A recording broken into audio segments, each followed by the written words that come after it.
চলে আসলাম চাষার একটা রফটপ রেস্টুরেন্টে বন্ধুরা সবাই মিলে কিছু খানা দানা খেতে। সবাই অর্ডার দিয়ে যে যার মতো মোবাইল দেখতেছে। এটা আমাদের সবার অভ্যাস হয়ে গেছে, খাবার আসার অপেক্ষায় আছি সবাই। এই ফাঁকে একটু মোবাইল দেখে দিচ্ছি। রেস্টুরেন্টের নাম নাই বললাম, তাদের মার্কেটিং করার দরকার নেই। এখন এসে পড়েছে আমাদের প্রথম মেনু, থাই স্যুপ এবং হন্থন।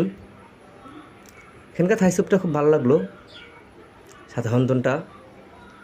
দেখা যাক দ্বিতীয় মেনুতে কীরকম লাগে। দ্বিতীয় মেনুতে আসছে আপনাদের fried rice, chicken fry, chicken curry, vegetable আর সালাদ।